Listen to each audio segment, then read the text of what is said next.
So this week we are going to focus in on the issues at hand and what is going on in the world that is changing on the hour every day, and we're getting updates on the regular. And I want you to be able to be armed with information and have the best information possible in order to make the best decision for you, your families, your employees and their families, and of course your patients. So some of you may have already closed the doors for an undetermined amount of time. Some of you may be weathering the storm and trying to decide when to close the doors, or if you stay open and just for a few hours a day, or how to handle things. And I can't say that there's a right, wrong, or indifferent answer. What I'm going to say is it has to be right for you. If you have questions, I want you to reach out and let's talk through it. I think it is all dependent on what's going on for you and your patients and your team members. And we can't obviously make a decision for a team member. If they are avid that they need to be home, then that's exactly where they need to be. Determining compensation, determining schedules for your practice is going to be different for every single practice. There are practices that are staying open all day long. There are practices that have already closed down. Some of my senior doctor practices closed down at the beginning of the week. They had made the decision over the weekend. And so other practices are saying, hey, I'm going to keep plugging away until the end of this week, and then we'll see what next week looks like. And so others are saying it's a day-by-day decision. What I want you to know again is that you have the I want you to have the armamentarium to make those educated decisions and not feel like you are just making willy-nilly decisions. So we're wanting to make sure that you are armed with information and that you have tools in your toolbox so that you know what to do, when to do it, and that you know who to contact when you make those decisions, whether that be your banker, your insurance company that's helping your office, or that it's, we need to set up different avenues for you to be able to access your office computers and so forth as you're working from home. So again, let's just touch down through a few of these different items, and then we'll have something for you for us to send out to you and refer back to. And again, we're always here for questions if you need something further afterwards. So one of the first things that I want to make sure everyone is aware, obviously there's lots of information out there. There's difference in opinion, and who's right, wrong, indifferent.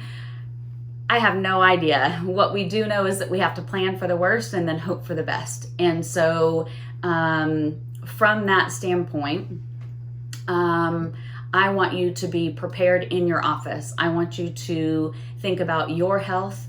If you're not healthy, then you can't take care of your patients. I want you to think about your team's health, and then absolutely we have to think about our patients' health. And so those three things are your top priority. And I know that if we take care of those three things, then those people will then take care of us. And so verbiage is huge when we are working with customer service and taking care of our team, and how we lead our teams is huge. And so if we are wish-washy in those decisions, then our team tends to come across wish-washy with our patients, and it makes a difference in how those patients perceive whatever we're trying to do. So whether we are keeping the practice up and going and letting them know that everything is safe and good, then if that verbiage is wish-washy, then patients start to lose a little bit of confidence.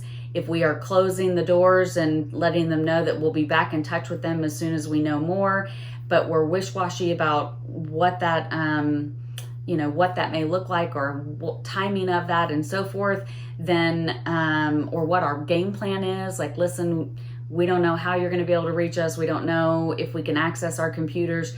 If you don't have a game plan, basically is what I'm telling you, it makes it a lot harder for your patients to know and feel confident in the practice. And so that's what we're here to do, is really help you get a game plan and know how to move forward. So in terms of timing, guys, I can't give you, it's like we tell our patients with their dentistry, I wish I had a magic ball, right? I don't, and I can't wiggle my nose even though my name is Tabitha, and or I would make it all go away, I promise. But what I can tell you is that you can have a plan. And so part of that plan is going to be, how do I access my office if and when you close your doors? You have to be able to access your software. Most offices are running off of a server and not cloud-based software, and so you need to be able to access your software remotely. There's a software called SplashTop, splashtop.com. Put it on your server computer or put it on any of your workstations, frankly, but then be able to, I say your server because that's typically the one that's going to stay up and running, and then you will be able to access your software and therefore your schedule when you are needing to reschedule patients or move a patient's appointment because, hey, we said we were going to be back in the office on this day, but due to, you know, what they're mandating, we're having to move your appointment again. So splashtop.com allows you to access that information on your server and any other software. So whether it be your practice management software, maybe you have your QuickBooks on there, maybe you have all of your insurance information saved to your front desk has their insurance information saved, and they want to be able to work claims from home. This is a perfect time to be able to do those things. So again, they can utilize splashtop.com and work those claims from home. Then we also want you to be able to have access to your phones for the office, right? So if we can have your main phone line transferred to another phone that can be answered remotely. What I recommend there is to not just switch that to your personal cell phones, because then every patient you call will then have that personal cell phone. So whether you tell your assistant or you're going to transfer that around between your team members, now that patient base has your assistant's number, they have your hygienist number, they have your office manager's number, they have your phone number. Get a Google Voice line. They're absolutely free. Anyone out there who has a Gmail account, or go create a Gmail account just for this purpose, and then set up a Google Voice line. This will allow you to then transfer your office phone number to that Google Voice line while we're in this time, or you can also leave on your main office number the Google Voice line number as your emergency line, and then if they have questions or needing anything, then they can then call that Google Voice line. The difficulty with doing just that and not actually transferring all the phones completely is that if they don't leave a voicemail, you don't know if anyone's called. And so someone's still having to go and check voicemails and do all of those different things. So again, that's why we recommend doing the Google Voice line and then going ahead and transferring your AT&T or Cox service, whatever, transferring that main line over to the Google Voice line while you're out of the office. These things also allow your team members to work for a period of time from home and be able to get paid, right? I know that is a big concern for a lot of our team members as well as our doctors is, gosh, like, what do I do? If we're closed down, we're not seeing patients, these people still need to be paid, or do I have them go file unemployment? Like, what do we do in this case? Again, those are questions that each individual office will have to kind of work through. There are recommendations, and we can send that information out to you in an email. We've reached out to several different tax advisors and so forth. We're waiting on information to come down from the government. But again, until we know more, each individual office will have to make some of those decisions. So splashtop.com, Google Voice line, if you are closing your office, and you need to be able to access that information remotely, that is the best way to handle those things and be able to get those patients scheduled back and have access to the office. Some of my offices, obviously you're going to have some patients call that are in dire emergency of needing care. Maybe they're going to need a root canal or different things like that. As you know, we want to minimize the amount of patients and people in any one vicinity. So as you have patients call in who are needing assistance, who are needing to be seen on an emergency basis, then we will need to take care of those patients in a manner of what I'm going to call a skeleton crew. And so it may be a situation where if you have closed the office, then you are saying, okay, on Thursday we will have team in the office and we'll be able to take care of you. If Thursday is your day, what we are recommending is that you have patients stay in their car, call into the office, let you know that they are there. And if you were seeing multiple patients that day, to kind of take care of all emergencies in one day, have them stay in the car, call the office, let you know that they're there. The front office can then call the patient and say, okay, we're ready for you, come in, once the other patients have checked out and all been taken care of.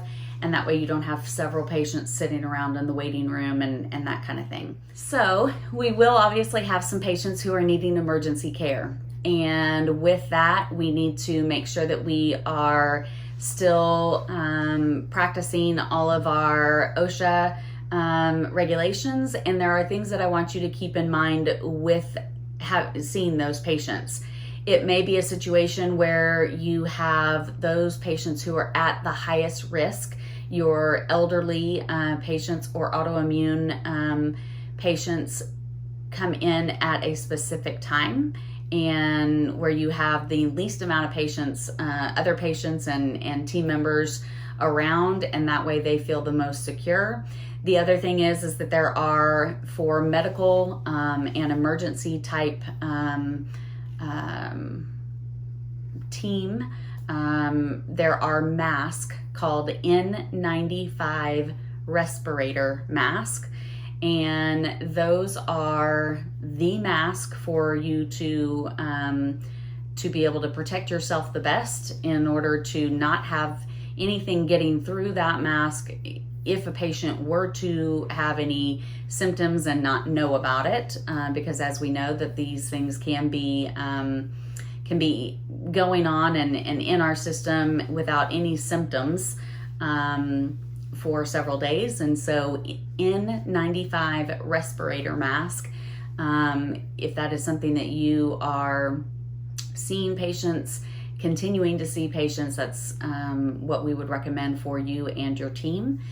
And then the other thing is, when you have those patients coming to the practice, have them stay out in their vehicles. And once you are finished up with the patient you have just finished working on, they've checked out, everything is good, they're going out to their car, then you can call the patient, your next patient, let them know that you are ready for them. They can then come into the building. Again, several practices have already started doing this just to try to minimize the traffic and changeover of patients, and not having several patients sitting together in the waiting room. And then we also have had practices asking that they bring minimal family members with them. So obviously in some of our specialty practices, maybe in a pediatric practice, sometimes we end up having multiple siblings come with them. And so we would ask that they have just a parent and the patient, rather than having those multiple siblings coming. I know I recently had a doctor's appointment and they said, if at all possible, only bring yourself. You know, if you can drive yourself, don't have a spouse come.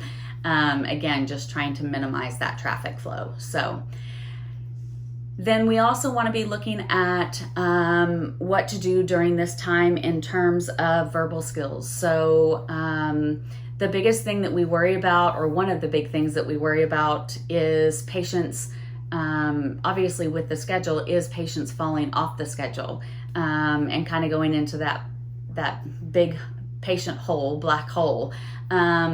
It's really important as much as possible to find a new home on the schedule for your patients. So if we're moving their hygiene appointment right now, I fully understand that the hygiene schedule 2 months from now, a month from now, is already full. And so now you're going, exactly, Tabitha, like, where in the world am I going to put these patients?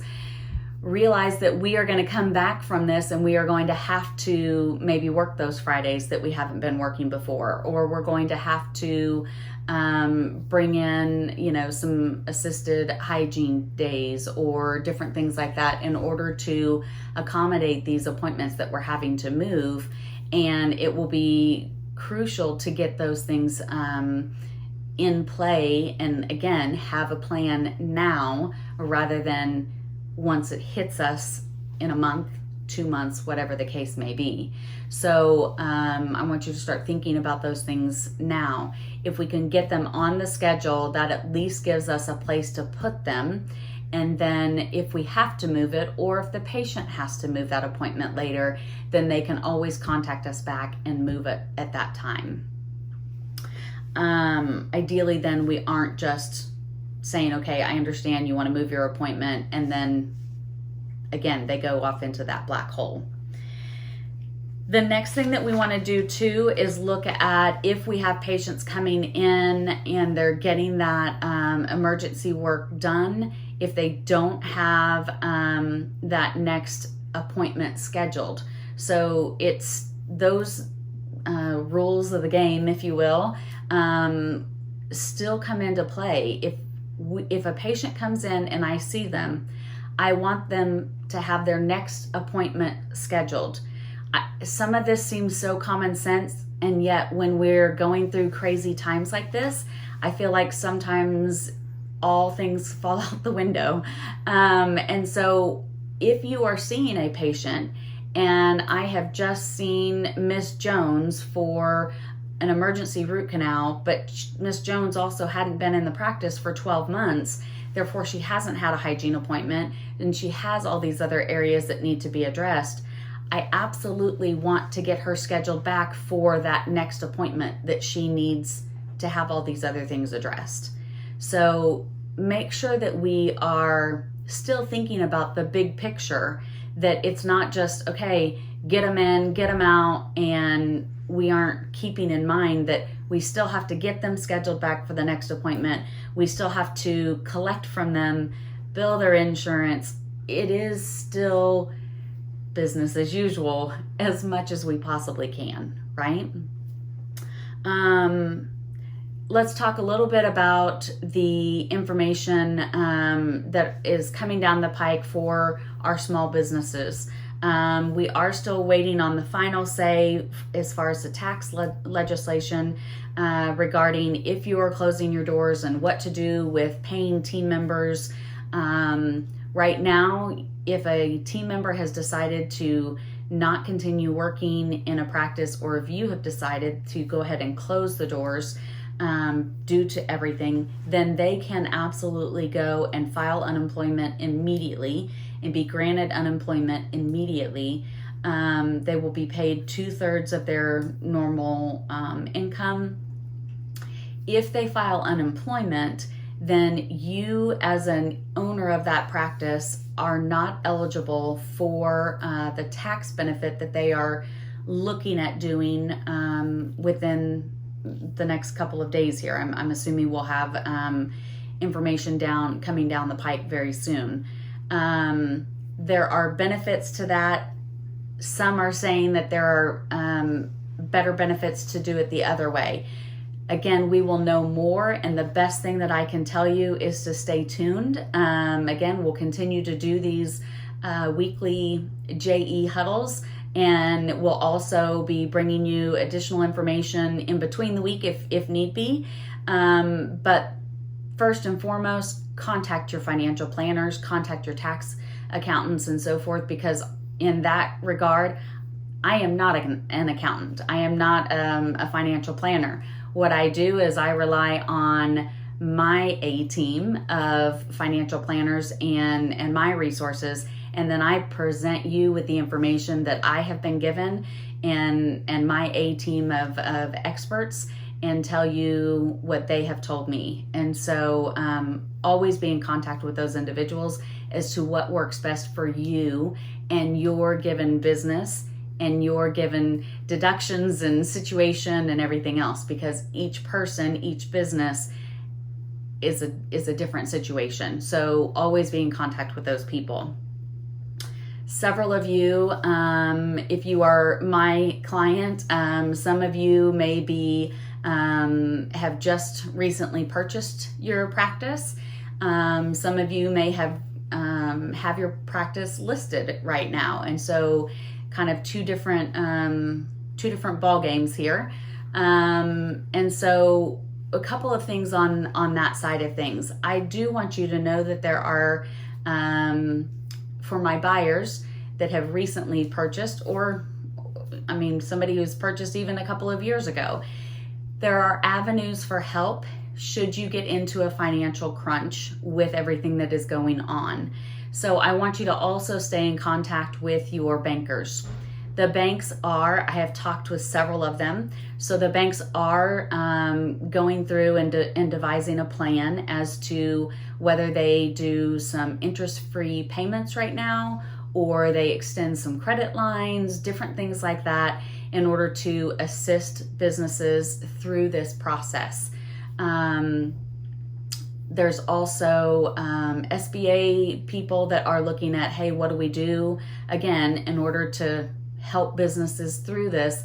Because just as we talk about our patients only having X amount of cash in their account when we talk about dentistry and the needs that they have for their own mouth, sometimes it's that same situation for businesses. And so, again, we are talking and continuing to press our bankers for what's your solution, what are you bringing to the table, and what do we need to be telling our clients so that they know that there is an option should they need to exercise that option.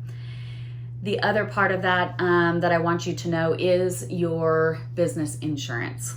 So I have reached out to several of our insurance experts, and many of you have the same insurance companies for your business. And so what they are telling us right now is there is not a policy that covers, unfortunately, that covers the coronavirus. Obviously, we haven't had this before, but we didn't have a terrorism policy either prior to 9/11.